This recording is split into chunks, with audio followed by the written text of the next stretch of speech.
He follows these sounds to see who's there and makes a horrifying discovery. In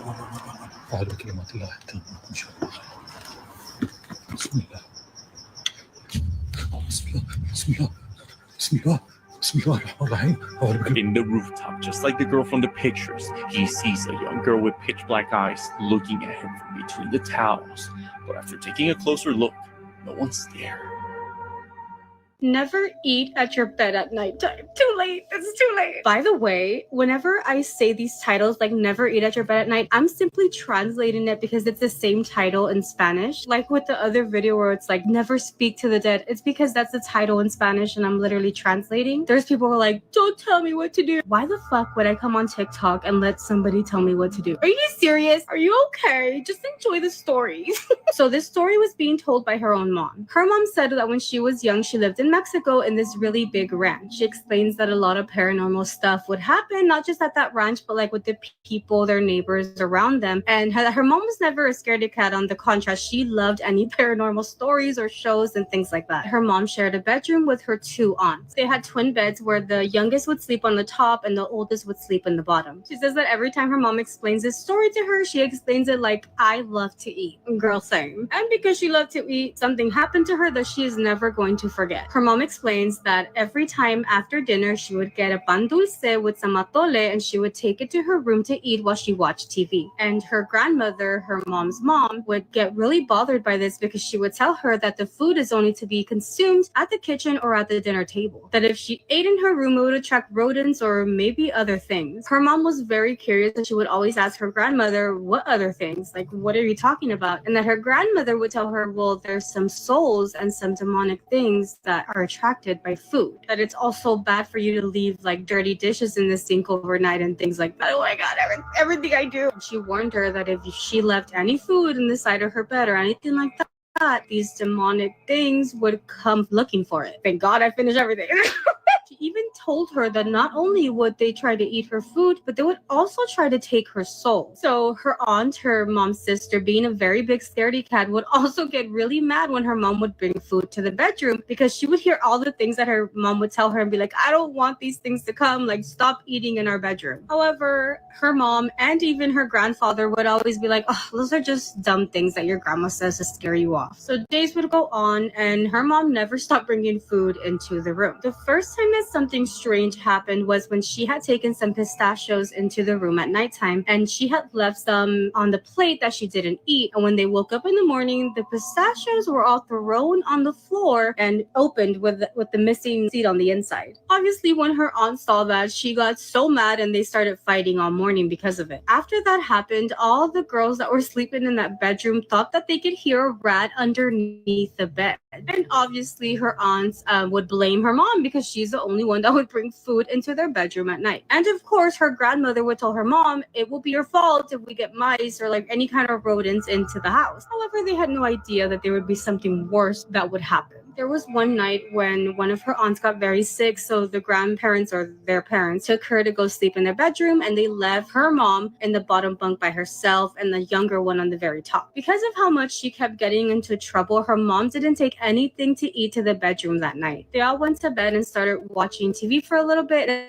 and they all just fell asleep with the TV still on. It was very late and the mom says that the light from the TV started to wake her up and bother her. When she opened her eyes, she said that she saw somebody like with a cloak on standing in the bedroom door. However, she was so sleepy that she could hardly like even open her eyes. That was also the moment where she started to hear, give me some food. Give me some food. Where is the food? Give me the food. Was it me at her door?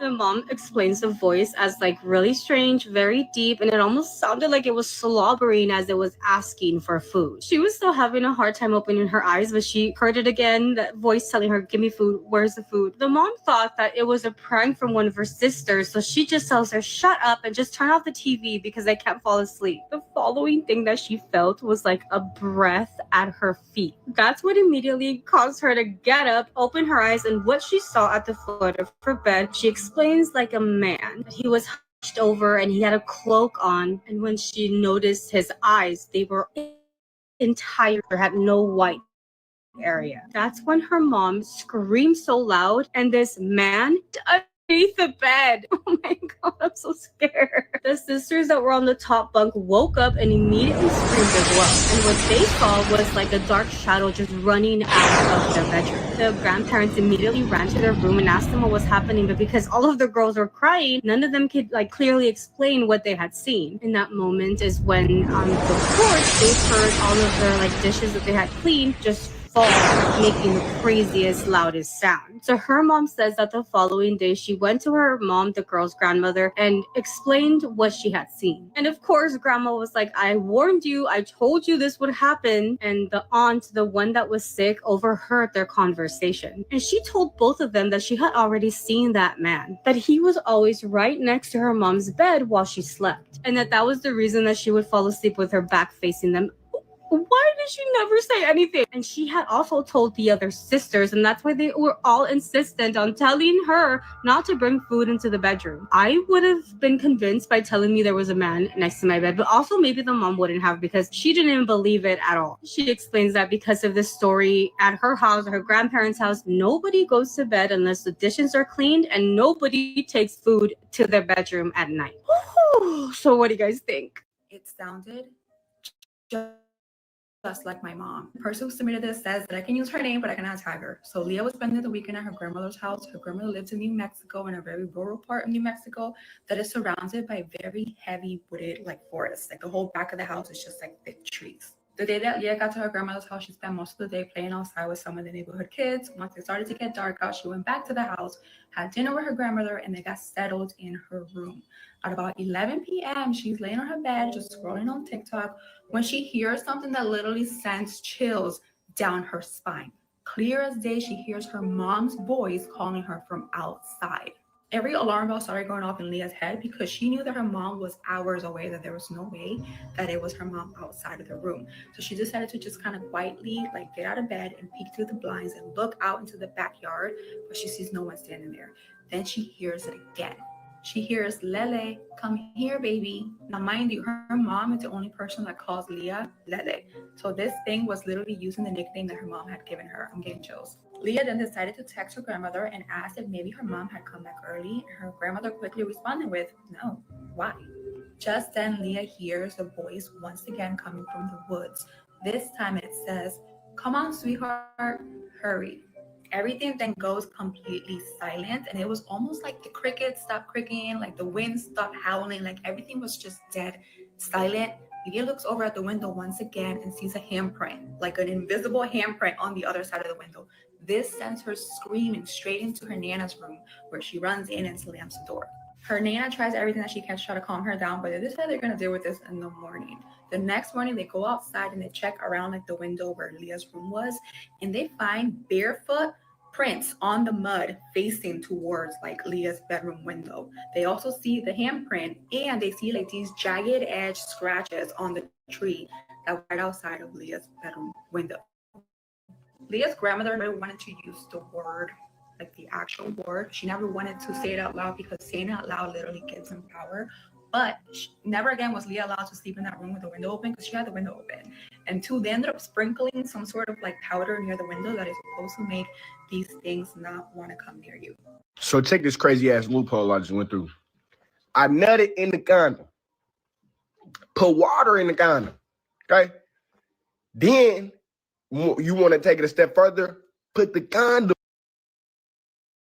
As she's walking to the kitchen, she notices that her sister is at the front door and looking through the peephole. She says her sister didn't even look back when she heard her walking down the hallway to the kitchen. Like she was focused on whatever was on the other side of that peephole. So after leaving the cups in the sink, she comes back and asks her sister what is she doing. Her sister immediately shushes her and tells her there's an old lady dancing outside the door. When her sister tells her that, she immediately realizes that that's impossible because she doesn't see any light coming from outside in the hallway. She explains that in the hallway they have lights that only turn on when there's movement. So if there was a lady dancing outside, those lights would obviously turn on. Her sister moved away from the peephole and she went to go look, and when she did, she can clearly see a very thin old lady walking away from view. She noticed that she had like a black jacket and she got lost in the darkness. She immediately opens the door, and when she does, the lights obviously turn on, and when she looks looked at the direction where the old lady was going. There was nobody there. She says that in every floor there are 3 apartments, one that's really close to the stairs and the other 2 are down the hallway. She said that she stood there thinking to herself, like, what if I'm dreaming? But then again, how is it that both her and her sister could dream the same thing? And about 2 days later, she got confirmation that it was not a dream. She explains that when she moved in, she was entered into this like chat with everybody that lives in that building. And there were 2 people,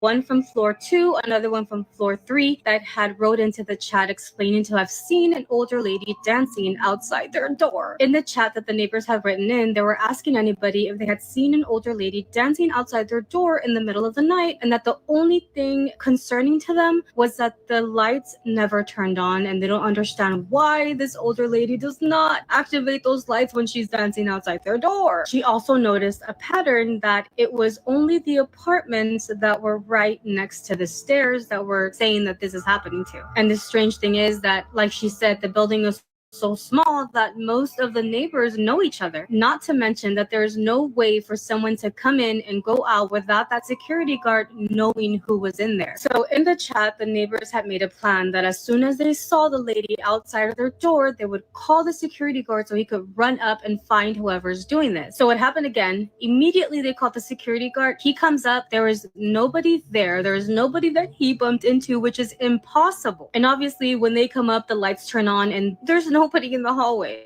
She explains that everybody is so scared in the chat and they are all like getting together trying to see if they can all buy cameras to put on the stairs or outside of their doors. She explains that right now they don't have the money, so they're all trying to help each other out. However, when she gets up in the middle of the night, she said that she could hear this lady outside of their door like dancing, and for some reason she has this urge to open up that door and confront whatever or whoever this person is. She took the words right out of my mouth because that was the first thing I was thinking of, like, bitch, I'm gonna open this door. Then again, like, that would be the stupidest thing to do. Like, we've seen scary movies, do not open that fucking door. And there is no update. There is no update. If there is one, I will tell you, but like, yeah, I have questions too. I want to know what the heck is gonna happen next. But what do you guys think? Would you have opened that door and try to see who she was? Remember how I be telling y'all, if you hear somebody knocking on your door or you hear somebody's voice but no one is home, never open the door? Scary story time. And this story this time is actually not my dad's story. It's my friend's story. She's also Haitian and she wanted to share her story with you guys. So when her family was supposed to come to this country, coming from Haiti, they kept it a secret. And this is actually a common thing because even with me too, when I was coming, it was an absolute secret. Nobody knew but me, my dad, and my grandma, and my uncle. And my uncle was a pastor. Well, is a pastor. But the reason for that is people are jealous and people will do anything to stop you from where you need to be. When they see you prospering and it's not them, I've seen it happen so many times in Haiti.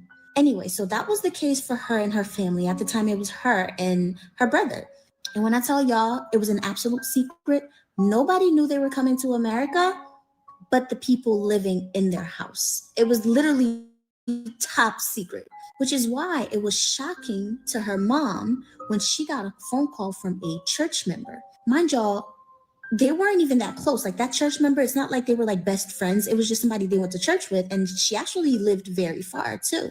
Now, there was this lady that they knew that everybody knew was a lugau, but it wasn't their business. You feel me? Like that's the lady's problem. That's her. She do her. Anyway, so the mom gets a phone call from the church member, and the church member tells her mom, I had a dream and I know that you guys are leaving. You guys are going to America, but so-and-so, the lady that's a lugau, does not like that.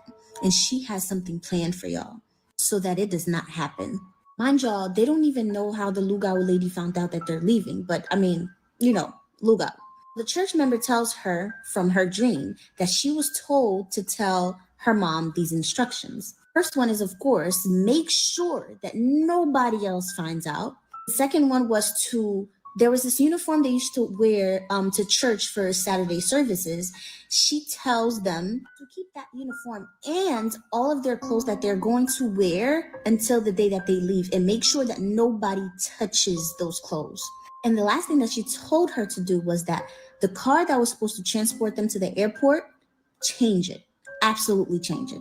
So they did all of that. They prayed, they followed directions and stuff like that, and everything worked out well. They got here thinking it was over, but whoo, was it far from over. Do you guys know what a krasu is? Or a kuyang dayak? This is About you, popular and it's no one scary else folklore in like you Southeast is what Asia. they're getting. So, Positive let's vibes talk. only. The krasu is a Shout out to flying King Saul's head boss with in the organs still building. attached to it. It usually looks just like this, and it usually takes the face of a young, beautiful woman. These creatures often prey on babies and will suck their blood dry and completely out of them. I have a video of a krasu right now I'm going to show you guys, so let me roll the clip. Who else, man? Sauce the boss, man. Of course, Sauce.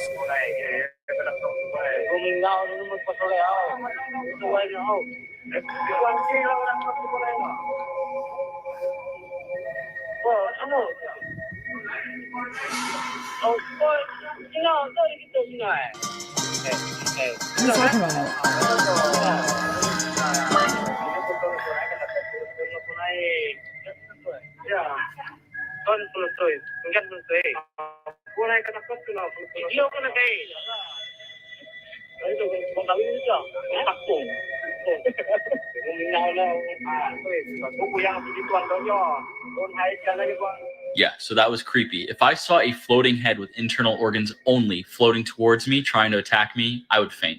But let me know what you guys think about this in the comment section below, or if you've seen this before, and comment for what you want to see next. Oh yeah, one more thing. If y'all see me on Love Island, mind your fucking business, bitch. I'm trying to find love, bitch. Y'all had y'all motherfucking chance. You guys want to hear a scary story?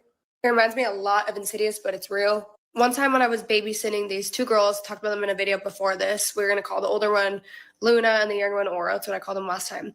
I was babysitting, and the older one had an imaginary friend that she called Pete. I would always sense weird energy in this house, disturbing, dark, like not good, friendly Casper the Ghost. And then one time, the oldest Luna at the time was, I want to say she was 3 or 4, and the baby Aura was like 6 months old. And I had put Aura down for bed, put her in her little swaddle, got her all set up. She was snug as a bug, cute, perfect sleeping.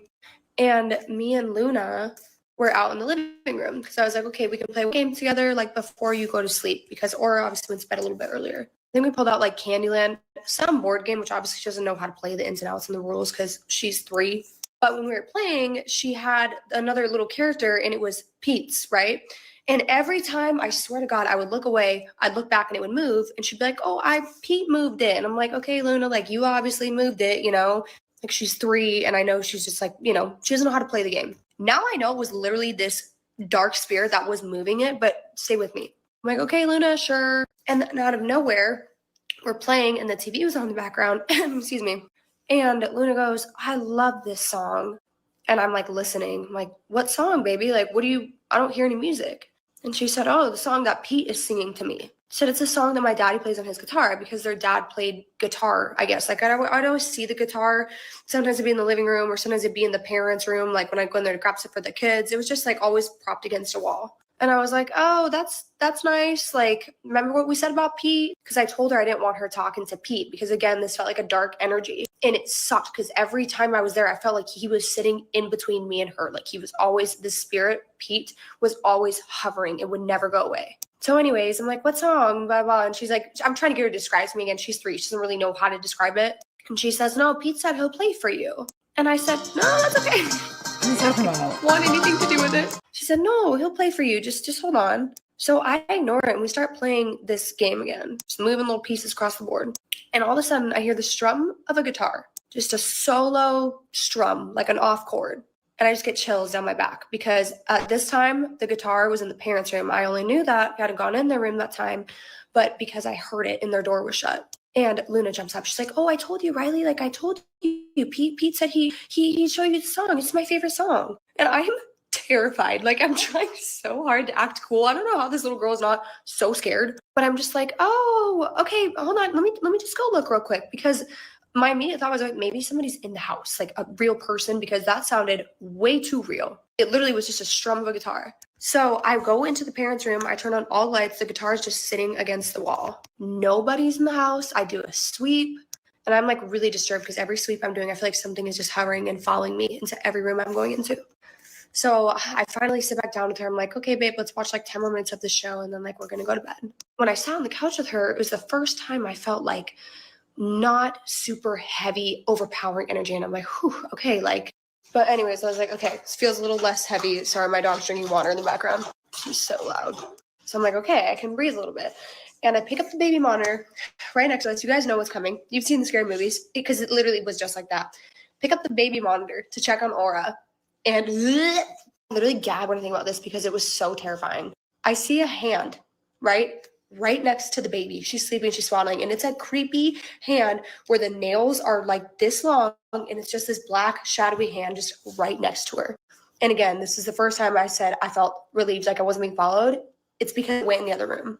I freak out. I literally sprinted, ran, busted into Aura's room, woke her up because I came in the door so hot.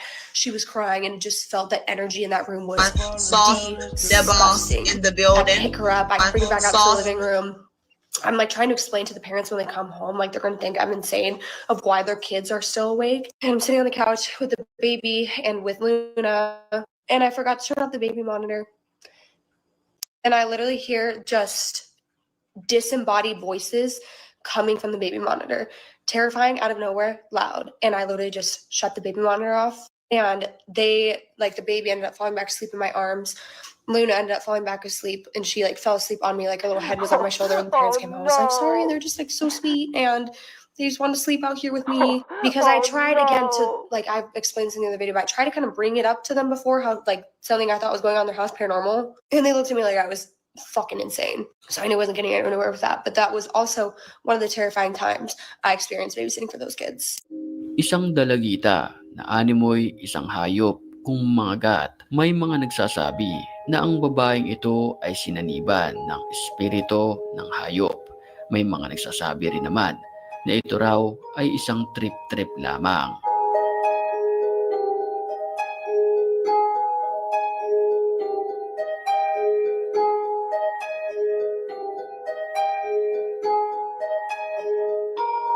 Pero ano nga ba ang bumabalot sa kwento na ito? At ang nakakakilabot na katotohanan ay a 24-year-old mukbanger just died after her stomach ripped open on live stream. This was also a 10-hour live stream. It was very lengthy and she was consuming a lot of things, cake, chicken, everything, you name it. She was a Chinese woman by the name of Pan Xiaoting. She died last week from a stomach rupture on the live stream after consuming over 15 pounds of food. The autopsy report suggested that her stomach literally ripped open because there was a lot of undigested food in there and the stomach was distended. This was not the first incident either. She was hospitalized a few months ago for her stomach bleeding for the same thing, eating a lot of food on a live stream. And it's sad too, because even her parents are begging her to stop. A lot of mukbang culture has become a little toxic. The more outrageous it gets, the more viewers, these people get and the more money they make. It kind of incentivizes them to destroy their bodies in this way. I really feel for this young girl and her family. It's just so sad. Hopefully other mukbangers see this and they take this as like a warning. Just be more careful. Your stomach can literally rupture. Let me know your thoughts in the comment section below. As always, these videos are for informational purposes only. Today's true scary story is called Smiley Face Demons. And this girl literally got admitted to the hospital because of physical harm.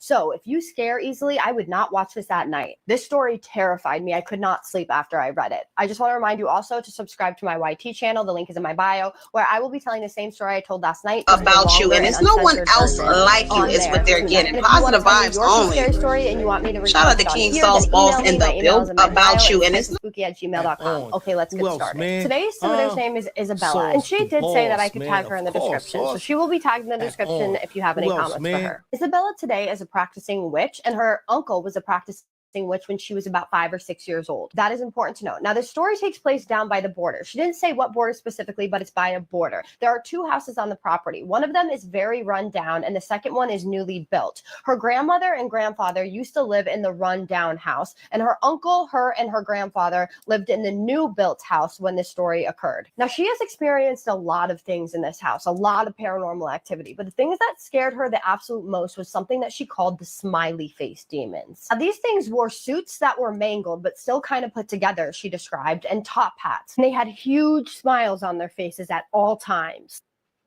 One of them holds a cane and is bigger than the rest of the demons, and this is the one that terrorizes her the most. So the first time that she ever saw these little creatures was on her 5th birthday, and she told her mother about it, and her mother completely dismissed her. Apparently, her mother did not really have custody of her at this time. Her grandfather and uncle really did, for the most part. So then she goes to her uncle, and she tells her uncle about it. She feels like he's going to understand better since he practices witchcraft.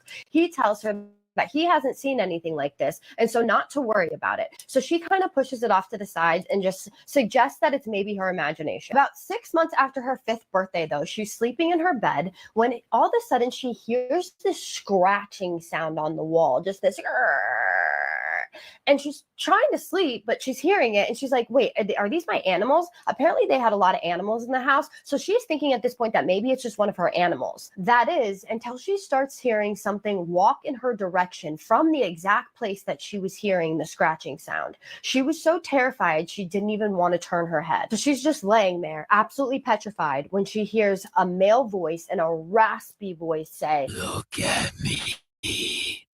Look at me." Her uncle had previously told her that if anything ever tried to contact her with bad intentions, she is to tell them that they need to go away, leave her space, and that they have no power over her. So that is exactly what she did. She says, "Leave my space right now. You have no power over me." That's when this thing runs to her bed and says, "Really?"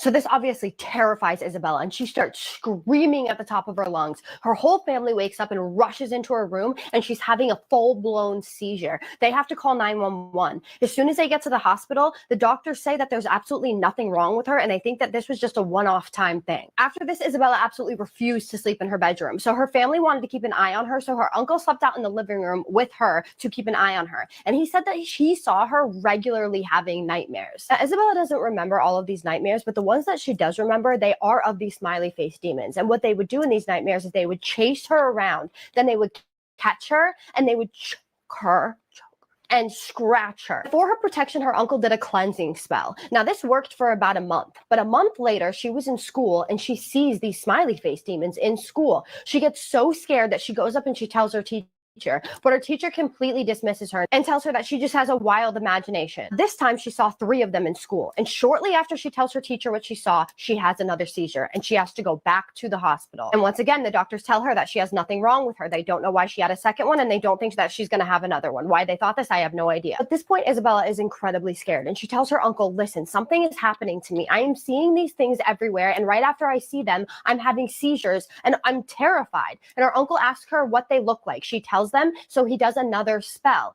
except for this time the spell makes things so much worse. After the spell, they start to get incredibly violent.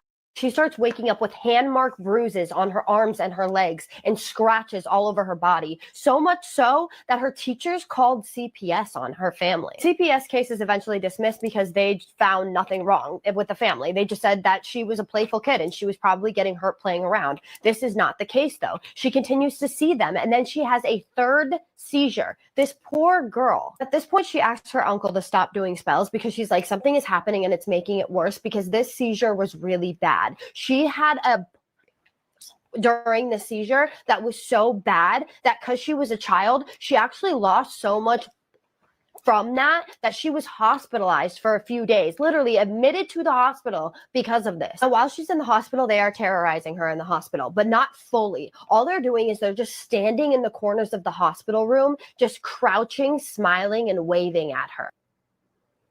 After this, her uncle is like, "I have had enough. I am banishing them from the house and I am banishing them from you. I'm going to find a way." So he does this, but he only succeeds from banishing them from their house, not from her. So the only thing left for him to do is to teach her how to keep them at bay from not hurting her or touching her. And that is what he does. Now, she has to do this every single month or she will be terrorized again. And they follow her around to this day. She has no idea what they are and she wants to know what you guys think they are. She said in her exact words, "I am very Mexican and Native American. So it could be something from my people." She does not have seizures anymore and her nose has not anymore. So she wants to know what you guys think. And like I said, I did tag her. So please drop everything you guys think in the comments. If you have any suggestions, any ideas, or if you have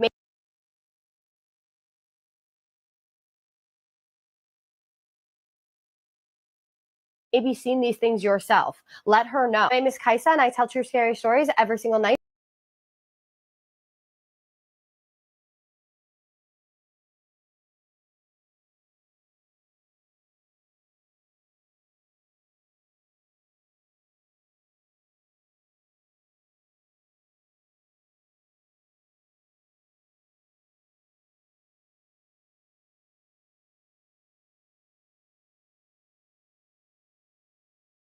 days because their queen bee was trapped inside. 90% of people in China and Singapore now own their homes. In the US and Canada, that number is only 65%.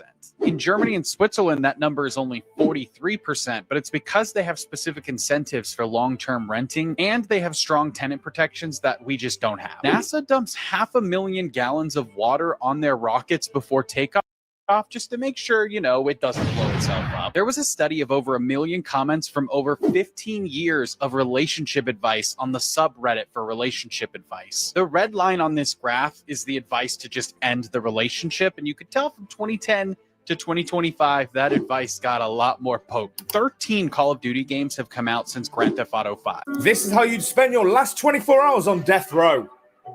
You'd start your day by leaving the normal prison and entering the D house. Upon entry, their belongings would be taken and they would obviously be searched. They would then be given new clothes and taken to their final destination. The cells here would tend to be better than the ones in the actual prison, and it would only be them in there. So they're pretty much in solitary confinement. They would then be given around an hour to talk to their family and friends on the phone. They would then go back to their cell for their final night's sleep. Next morning, they will be given the chance to write letters to family and friends. After this, they'll be taken to another small cell where they will be held for the rest of the day. After this, they will get their final meal, and you can choose pretty much anything within reason. After this, they will be escorted for their final walk, which some call the Green Mile. They will then be prepped for their final minutes, where family and friends can come and watch and say goodbye. Cast your phobia. Christmas traditions.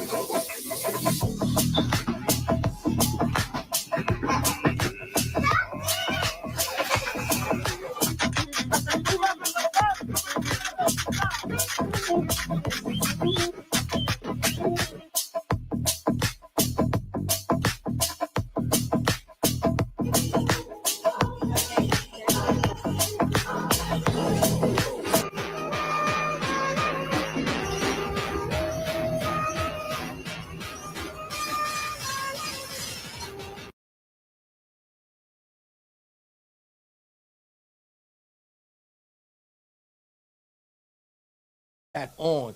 Who else, man? Sauce the boss, man. Of course, Sauce. On.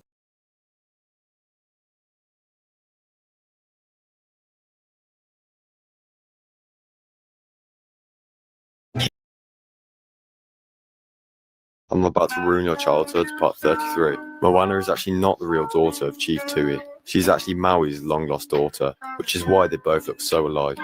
And why Moana has powers like Maui, because she's also a demigod.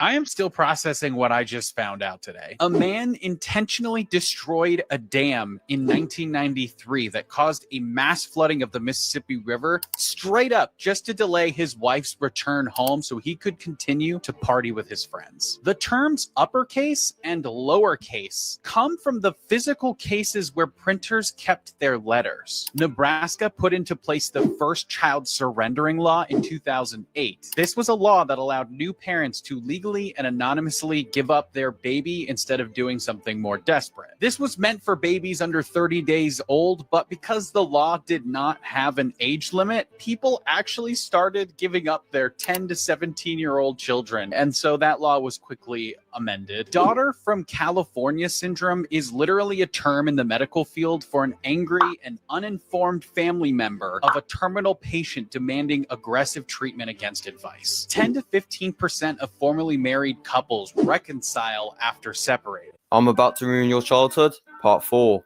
Have you ever wondered why Candace's mom can't see all the crazy things Phineas and Ferb do? Well, that's because Phineas died tragically when he was younger, and Ferb was born with a disability. Candace couldn't cope with it and became mentally ill. Candace built an imaginary world where Phineas was still alive and the brothers did amazing things together. And Dr. Doofenshmirtz is a psychologist who's trying to get her back to normal. The last episode, when the brothers go to college, symbolizes her brother's death and her ability to move on with her life.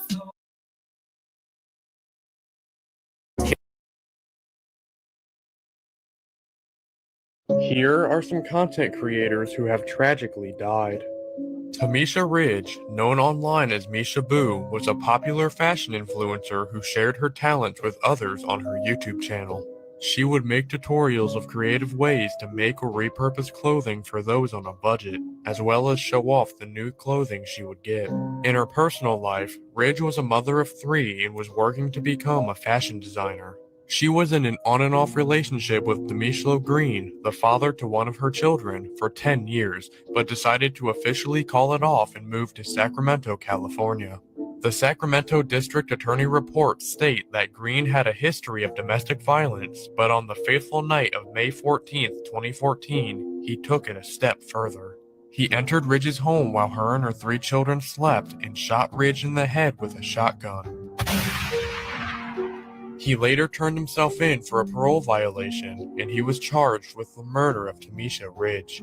Green was found guilty on multiple charges in 2018 and was sentenced with 75 years to life in prison, where he will be eligible for parole in the year 2039. About you, and it's no one else like you is what they're getting. Positive vibes only. Shout out to King Saul's boss in the building.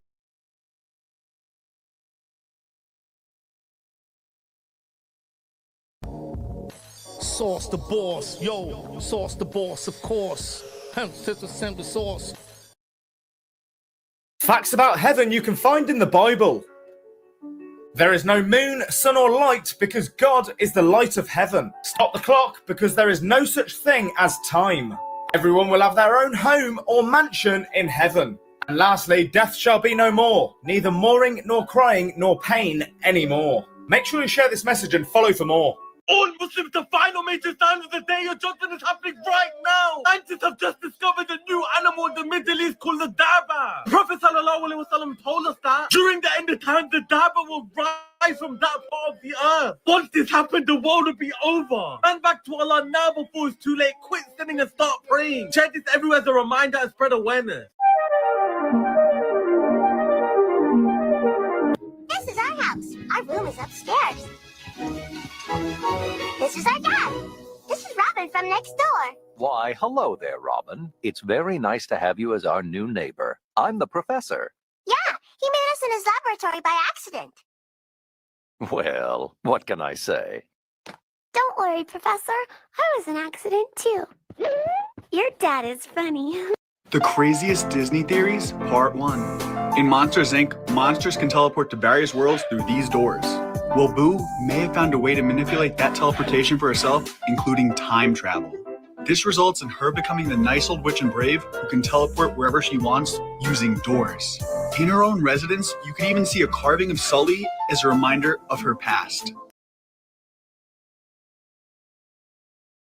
What the fuck is going on in the world right now? This is the end. Israel has just killed 13 people in southern Lebanon. But 300 more Palestinians have died since the ceasefire was agreed. Child is getting raped every single day in Sudan. Why is everyone stop speaking for our Ummah? Why have we all forgotten? I am begging you to say amen to the special dua for the Ummah. Your dua could be answered. Ya Allah, please protect our Ummah. Ya Allah, please grant those who have lost their lives Jannah. Ya Allah, please protect those innocent young children suffering in the world.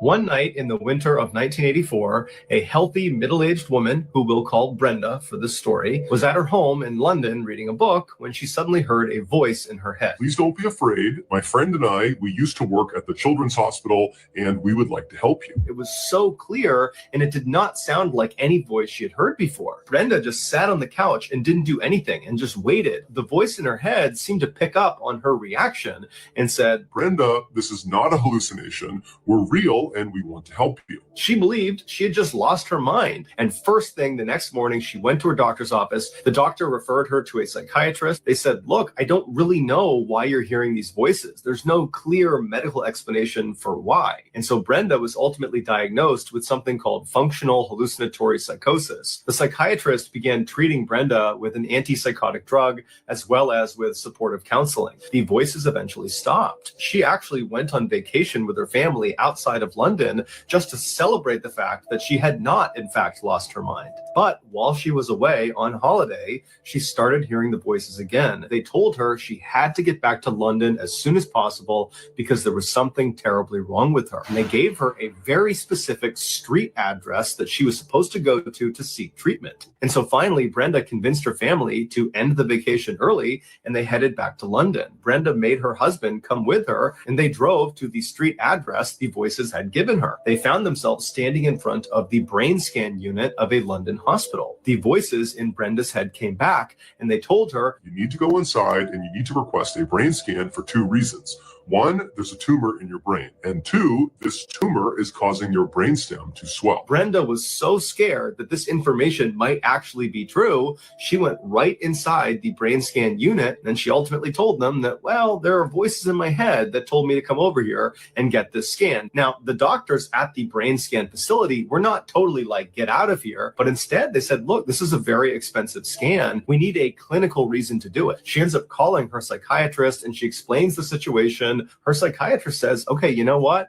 I will call over and I will get you an appointment to get a brain scan. And about a month later, Brenda went in, she had the scan done, she had a brain tumor, and her brainstem was swollen. The doctors couldn't believe it because Brenda was showing absolutely no signs. Brenda decided to go with immediate surgery. And after telling her doctors as much, the voices in her head told her that she had made the right decision. A couple of days later, Brenda went in and her surgery was a huge success. The voices spoke to her. They said, "We are pleased to have helped you. Goodbye." After that, Brenda never heard the voices ever again, and she never had any complications from the surgery or from the tumor. Trump is absolutely screwed and looks guilty as hell with these new Epstein email leaks. Let's go through a few of these emails. Here we have a message from 2011 when Jeffrey Epstein emails Ghislaine Maxwell and says, "I want you to realize that the dog that hasn't barked is Trump." And then victim redacted, who we now know is Virginia Giuffre, a known Epstein victim, spent hours at my house with him. He has never once been mentioned. This is interesting to me because this email is from 2011, which would have been sent years after Trump claimed publicly that he, disavowed Epstein and banned him from his club. Then you have this email from author Michael Wolff to Jeffrey Epstein talking about Trump, even suggesting that Jeffrey Epstein could allow Trump to hang himself, that's a quote, and basically says he could allow Trump to lie about never being on Epstein's plane or at his house and allow him to embarrass himself because that information is true. He also claims that Epstein could save Donald Trump with some of the information and generate a debt. That to me screams blackmail. There's also this email from Epstein to Michael Wolff talking about Mar-a-Lago, Trump's club, where Epstein repeats the lie that Donald Trump has repeatedly stated, where he claims that he asked Epstein to resign or banned him from the club, and Epstein refutes that and said he was never even a member. And damningly at the end, he says, of course he knew about the girls as he asked Ghislaine to stop. So that looks really bad. And I want you to notice in that email, he says Trump knew about the girls. This is really bad because Trump has claimed in the past that it was finding out that Virginia Giuffre had been recruited by Epstein and Maxwell. That was what led him to kick Epstein out of the club. But here Epstein's saying he knew about the girls, plural. And that's something that I don't get. So if you find out that Epstein and Ghislaine Maxwell are essentially trafficking women, underage women, and the worst thing that you do to the man is ban him from your club, that's your actual official story, you don't actually give a shit about protecting these children. You care more about your own image. I mean, to all the people who defended that action in the past and have come at me constantly in my comments, I don't get it. He did not call the police. People say, oh, he was an FBI informant, blah, blah, blah. No, he wasn't. That is false information. So why would Trump just kick Epstein out of a club and not go to the police or any authorities with this information? Clearly, he knew what was happening, at least to a degree. There are so many disclosures here, though. It is just crazy. And I'm going to keep you guys updated as things keep rolling out. If you want to do a deep dive on Epstein with me, head over to my channel, The Conspiracy Files, or you can listen to my podcast on all streaming platforms. I have done 7 full-length, over an hour-long episodes about Epstein so far, and I'm going to be releasing my biggest, longest, baddest one yet just next week. Here are some places that you are not allowed to visit. Part 4. In 1974, a group of men digging a well in the Lingtong district of Xi'an stumbled upon the tomb of Qin Shi Huang, the man who unified China in 221 BC. Although the site has been slightly excavated, the mausoleum is so large that many artifacts have yet to be unearthed. Rumored to be protecting Qin Shi Huang in the afterlife are 8,000 clay terracotta soldier statues, 130 chariots, and 670 horses, all of which vary in size and features. This mausoleum is a World Heritage Site and allows no public visitors, and even the people allowed inside have never been in the actual tomb itself. As of today, the tomb hasn't been fully excavated yet, leaving whatever lies inside an ancient mystery.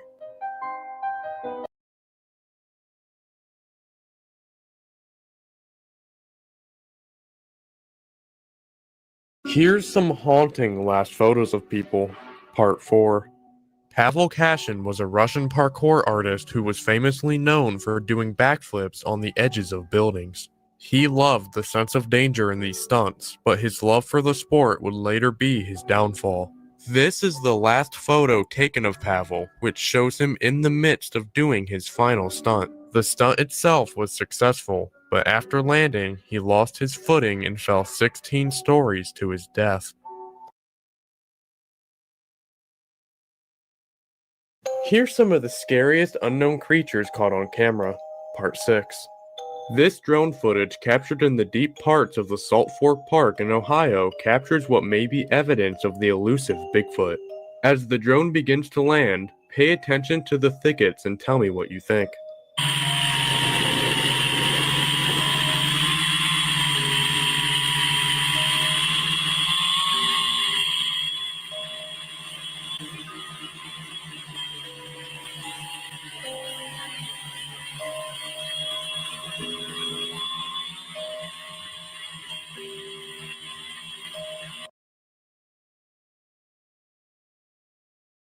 All Muslims stay away from the Black Magic Sijin movie. Sijin is the lowest part of Jahannam hellfire. This movie promotes black magic to help destroy people's lives. This can happen in real life. And doing black magic, you could potentially leave the fold of Islam. Majority of scholars say we should stay away from such things. Share this now and may Allah protect us all.